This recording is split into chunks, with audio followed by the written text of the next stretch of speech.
Good evening and welcome to the Business Day. I'm Javon Keys. The government spent more money than budgeted for the period April to August this year. The excess spend was, however, outweighed by more revenues and taxes coming into the state's coffers than budgeted at the end of the period.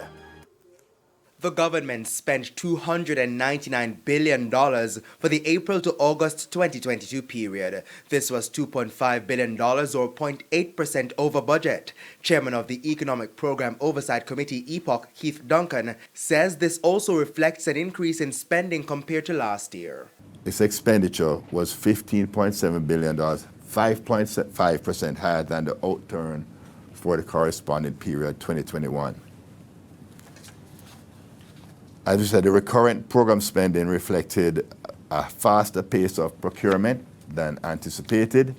Interest costs also surpassed budget due to higher costs for servicing domestic debt, as we have seen in the movement of domestic interest rates with the T-bills. Capital expenditure for the period, however, declined. Fell short of budget by $1.4 billion due to a slower than planned pace of project execution, mainly driven by unfavorable weather conditions. Mr. Duncan, however, says the state's income was ahead of budget, outweighing the excess spend. Total tax receipts of $277 billion for the review period reflected a surplus of $27.6 billion relative to budget.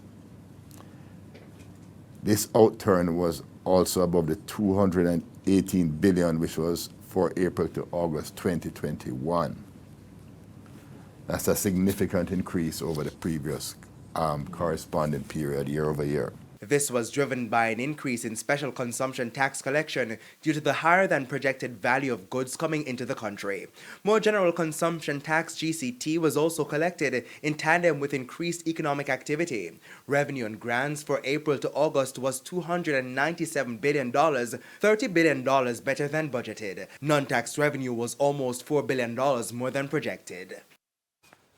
Let's head to the foreign currency market. The US dollar is being sold for an average $153.71. $116.79 is the going rate for the Canadian dollar, $172.12 for the pound, while it's costing an average $152.86 for the euro.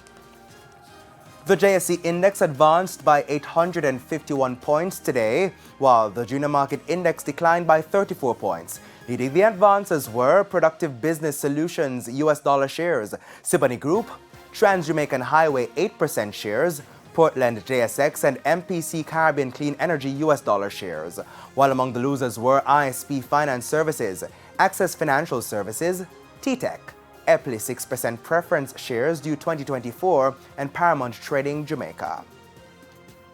And that's it for the Business Day. I'm Javon Keys. Good evening.